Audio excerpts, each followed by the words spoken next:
This is Chicago.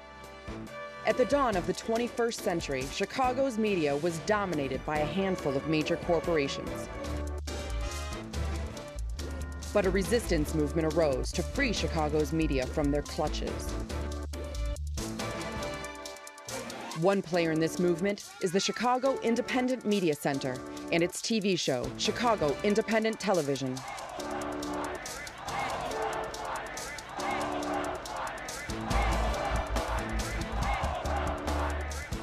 The Independent Media Center is a worldwide network of grassroots correspondents committed to using the tools of the media for promoting social and economic justice. You are watching this month's dispatch from the Chicago Independent Media Center.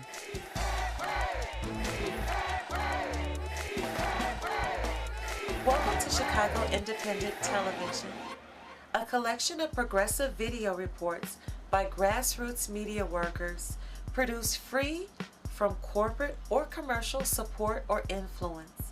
I'm your host, Gwendolyn Chubb. In this episode, we'll get an update on the policy fight in late 2014 for a neutral internet. We'll also join up with protests against Illinois prison industrial complex, and we'll learn more about the overuse of antibiotics on livestock in our food. We'll also hear a presentation from outgoing Chicago Teachers Union President Karen Lewis. All that and more coming up. Stay with us. Here at Exxon, we hate your children. We all know the climate crisis will rip their world apart, but we don't care because it's making us rich. That's right. Every year, Congress gives the fossil fuel industry over $10 billion in subsidies. That's your tax dollars lining our pockets. Making a fortune destroying your kids' future? At Exxon, that's what we call good business. ExxonHatesYourChildren.com. Members of Occupy Chicago held a Christmas celebration called Occupy Your Kids, which included food, games, art, and of course, pointed political commentary.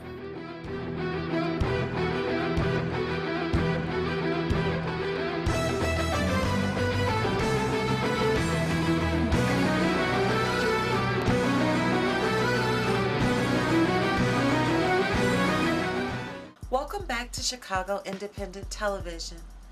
The policy fight for non-discrimination of internet content, what's termed net neutrality, has reached a fever pitch in 2014. Here's a segment telling us more about the issue and on recent developments in this fight. The idea behind net neutrality is to have a neutral platform for all internet providers and consumers, where people can produce content and other people can consume it without fear or favor by the connecting forces that serve between them, the internet service providers as they're called, or ISPs. They want to basically turn the internet into their own private money pump. And so what they want to do is basically craft policies at the government level, and particularly at the Federal Communications Commission, to basically allow them to do that. And they've been pushing for this pretty hard and with some success in recent years. And the fight over this is what we're terming the net neutrality wars that have been going on, well, with long antecedents, but in particular the focus on the last 8 years and with a really concentrated effort in the last 12 months. There's been a lot of fighting over this back and forth. The most recent fights have basically been on the policy level, where the docket of the new crafting of this policy has drawn in more than 3.7 million people of comments.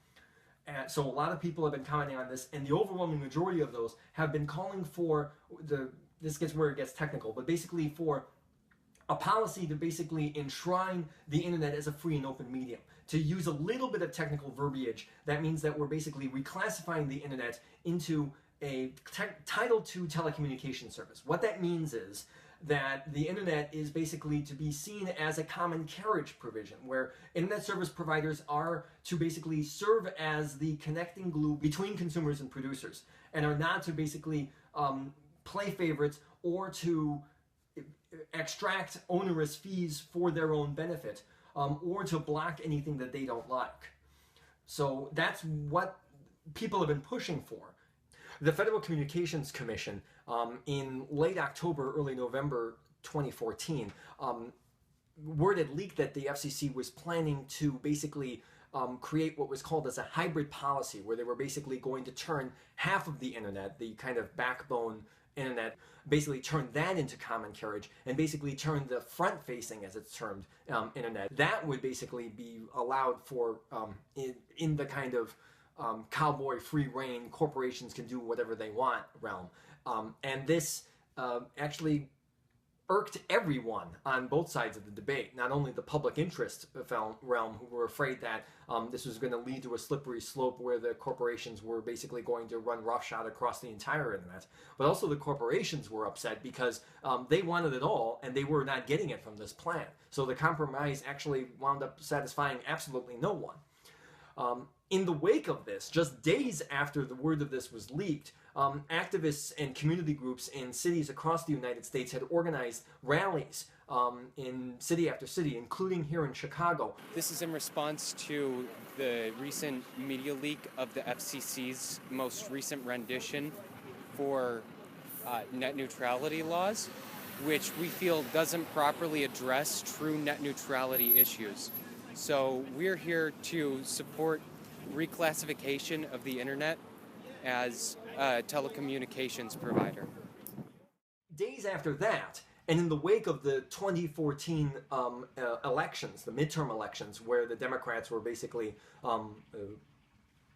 lost in waves and droves, including in a lot of close elections, President Obama released a statement where he very forcefully called for net neutrality and specifically called for a strong Title II reclassification of the internet to help to preserve the kind of public service, public interest utility that the internet has grown into, and where a million voices and consumers have flourished.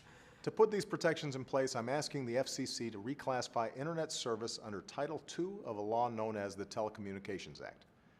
In plain English, I'm asking them to recognize that for most Americans, the internet has become an essential part of everyday communication and everyday life. And that has been a big boost for the forces of good in this fight. In particular, because not only is the president's voice very influential, I mean, Tom Wheeler, as well as actually all of the other commissioners who sit on the FCC, were appointed by President Obama, and basically do heed very strong recommendations on that score. But also the fact that the FCC is actually looking to act and basically has been kind of looking for an out in this respect. And odds are, from what we've heard from FCC staff, that the Commission probably won't vote on this until after the 2014 calendar year, probably sometime early in 2015. There's a concern that people have voiced, and reasonably so, that this movement to help to enshrine a neutral internet has been, especially with the statement that President Obama released, which has really given a boost to these efforts. There's a fear that those words are basically a hollow gesture from a lame duck president who might well not even get his policy recommendation enshrined. Or even if he does, that it might actually be reversed by a right-wing Congress that's opposed to network neutrality. To be fair, these are all legitimate concerns and legitimate threats. The way to address that would be to keep the pressure on, to echo the president's concerns so that he doesn't buckle under the pressure that no doubt he would face, to continue to encourage the FCC to make the right call. So I would basically encourage people to get involved and to keep that pressure up, and to understand that there are concerns, but to also understand that those can be overcome, and to work to achieve that and to take us all the way to victory.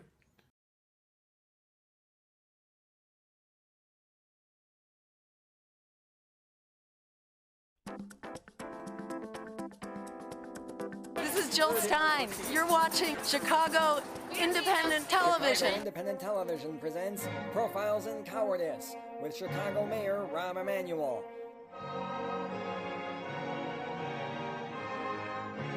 At at the 2012 Montrose Beach Kite Festival, held the same weekend as the 2012 NATO Summit in Chicago, and co-sponsored by the NATO Summit and by war contractor Boeing. Mayor Rahm Emanuel made an appearance, but abruptly left. Why did he leave? Was there a policy emergency? Was the kite festival overrun by lepers? No. Chicago's badass mayor was running away from the combined strength of 2 protesters. Public relations stunt, and everybody can see through it. You give kites to kids in America and drop bombs on kids in Iraq. You drop bombs on kids in Afghanistan. You drop bombs on kids that speak Arabic. No to NATO. No to the warmongers. No to Boeing. Go home. Get out of here. You're not even from Chicago! Give us our libraries, man! Give us our mental health care facilities! You have to say for yourself. It's not in front of a camera. Defend yourself. Defend Boeing. Defend the cluster bomb. Defend the kids that have been killed. No to NATO. Go home. We want a mental health care facility in every ward! Get some of your money! The mayor can't even speak for himself. Speak on behalf of NATO. Speak on behalf of Boeing. What can you say? Nothing. Because you're a bunch of murderers.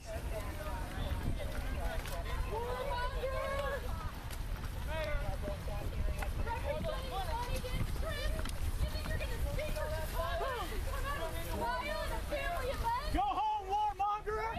Go home, murderers. We want our mental health care clinics that you're closing on us. No more cluster bombs. No more Boeing.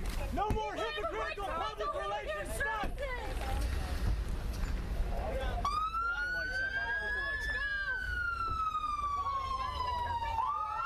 And now Rahm Emanuel is off to go fillet some lobbyists. This has been Profiles in Cowardice.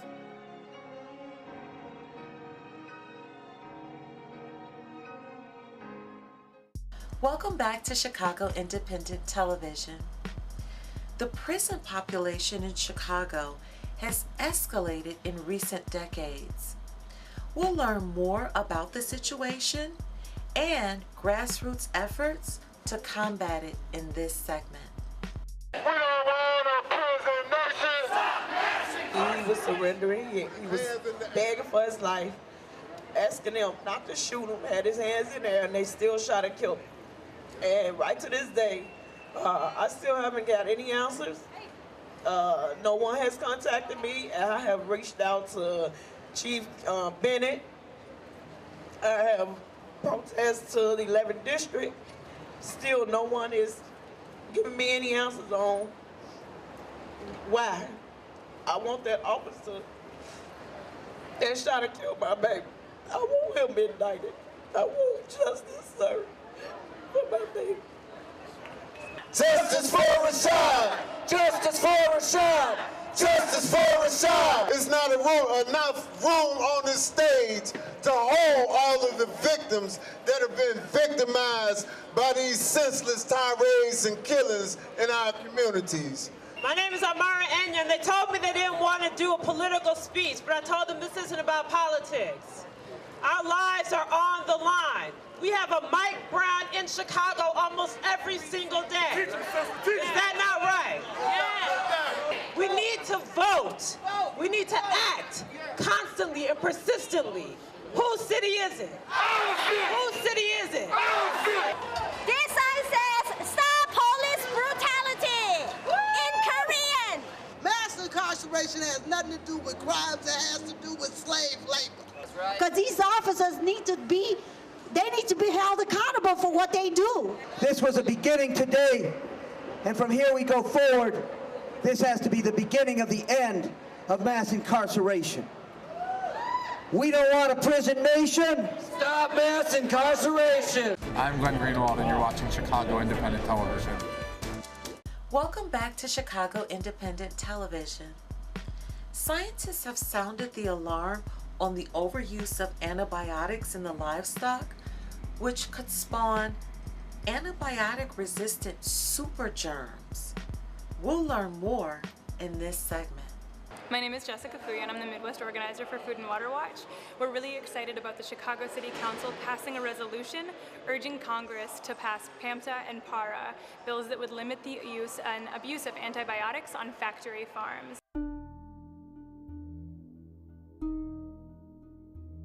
name is Everly Macario, and I'm here today to be part of a meeting with Alderman Burke.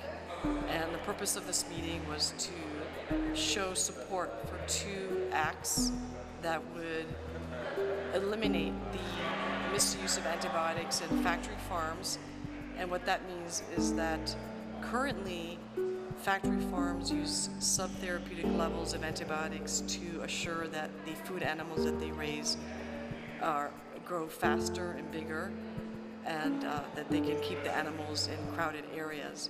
And that scenario is actually a perfect recipe for antibiotic resistance, because the low subtherapeutic levels of antibiotics kill off the weaker bacteria, leaving the stronger bacteria to survive, and then those stronger bacteria reproduce, and then the next generation becomes more resistant to antibiotics. We're pretty much at the end of the pipeline for a lot of the antibiotics that we have for use therapeutically against bacteria. There are some bacteria for which there are no antibiotics left that are licensed for human use.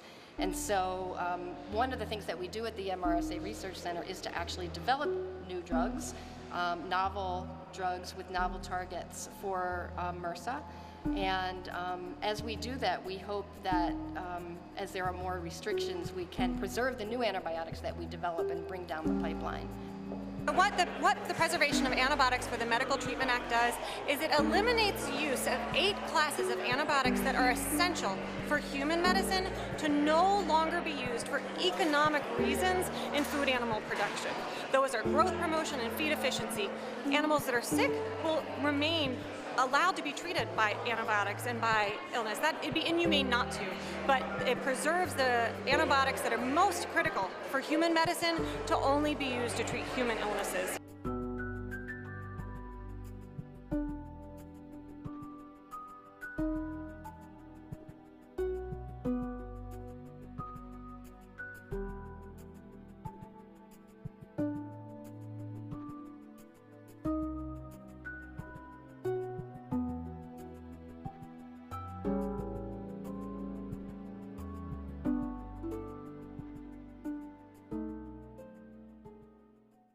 We'll now hear from Karen Lewis, the outspoken president of the Chicago Teachers Union, on the issues she wanted to address had she run for mayor of Chicago. I'm going to work strongly with the City Council to encourage participatory budgeting, participatory democracy on every single ward down to the block, if at all possible. I mean, it's just that those are the things that we have to do to move this city forward. We are going to have to change the political landscape. It's going to have to look differently. It's going to have to feel differently. But what it's going to be more than anything else is that people start to feel empowered and part of the process. What I see throughout this country is more and more and more voter suppression. But don't be fooled and think it's just in the South.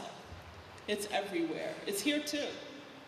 People want people to not be engaged in the political process. How do we change that? We change it by electing people who are committed to democracy, are unabashedly, outwardly outspoken about that, and place demands on them. So the question is, what is our responsibility as residents of this city to do? And our major responsibilities are to find candidates who believe in what we believe in. Participatory democracy requires work. This is not about one single election. This is about building a political infrastructure that resembles everyone and that speaks to everyone. So what I'm hoping is that people here are committed to a participatory democracy, and that people here are committed to things like an elected representative school board.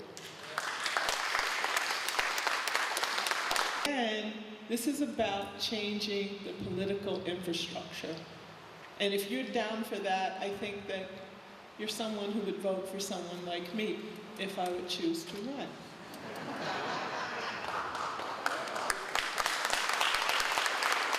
Unfortunately, what we've been handed by corporate sponsors is this notion that our children can't learn unless they are being tamed, okay?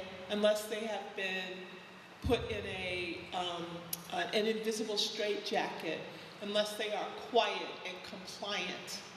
That is not an education. That is training for low-wage jobs that these people plan to have for our children. And these are something that we've been talking about for some time. A financial transaction tax on LaSalle Street, a LaSalle Street tax, would generate for this state anywhere from $10 to $20 billion. That kind of wipes out all the deficits that we would have. But there's a lot of pushback against it. There's also a national financial transaction tax that's being looked at. But again, the people that control the donor class also are the ones who are pushing back against this. The key to this is that at some point, when does austerity stop for the rest of us? When does that stop? I mean, are we just going to continue to go to the well with red light cameras and other kinds of regressive taxation that we already have, as opposed to looking at something infinitely more progressive? So we've been talking about that. We are going to have to find some creative solutions to the lack of revenue that is coming into this city, into this state. We cannot continue to do the stuff that we've been doing all along. That's not solving the problem. My dearest friend in the entire world is a psychiatrist. And we have these conversations all the time about how important it is to have access to quality mental health care. And that's another issue around equity, that, you know, there are children who, for example, their parents have a big fight, they can go to therapy right away. You know, we have children who are suffering from PTSD, who have seen some really horrible things, and they don't have access to mental health care. Command and control doesn't work because the people that you're supposed to be commanding and controlling have no voice, then they have no way to implement your policy. Because especially if they don't believe in it. We have to have a real discussion around how the budgets work. So for each department, so for example, like CPS, instead of them just coming up with a budget and saying, here it is, and giving people basically 24 hours to comment on it, why couldn't we be a part of the process of putting the budget together in the first place?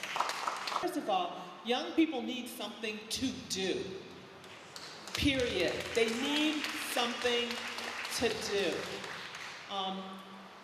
A dear friend of mine used to say, you know, you have to have three things in life. You have to have something to do, someone to love, and something to look forward to. And this is that we have also failed to mentor the next generation appropriately.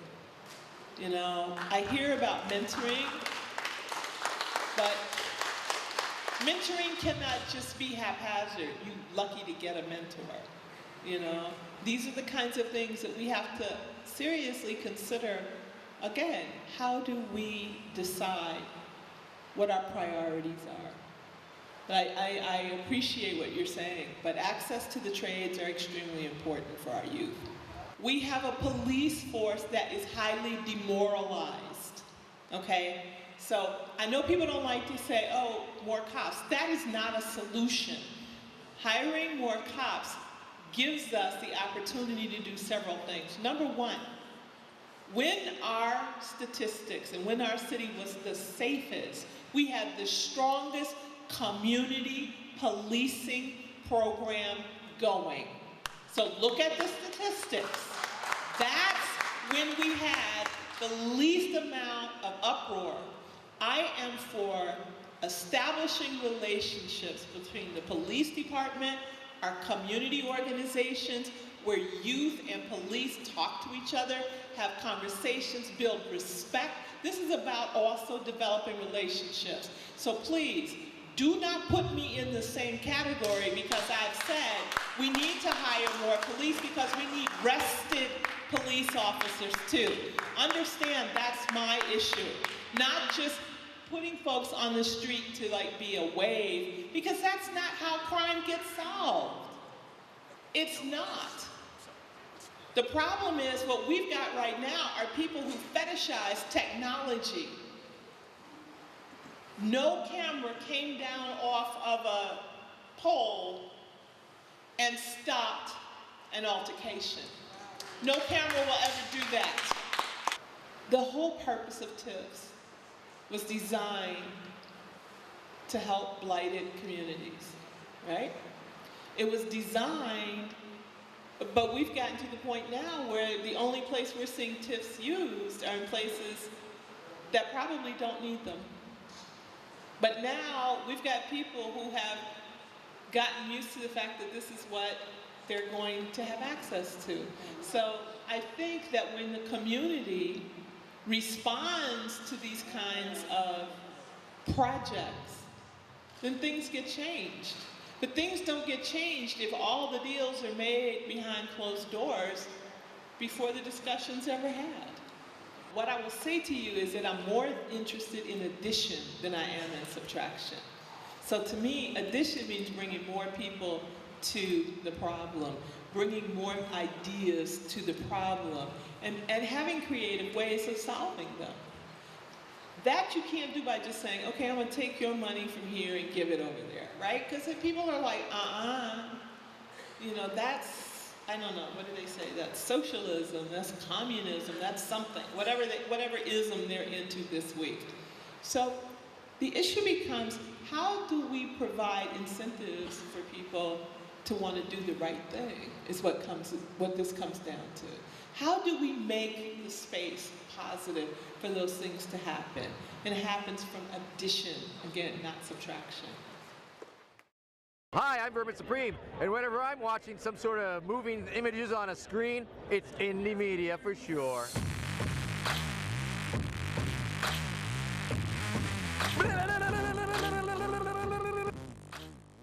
Make ChicagoActivism.org your homepage, all the news, events, and contacts for activism in Chicago. The Chicago Activism News aggregates content from over 100 activist organizations from around Chicago and Illinois. There's also a search bar along the top if you want to search the web using Google, making it convenient to have ChicagoActivism.org your homepage.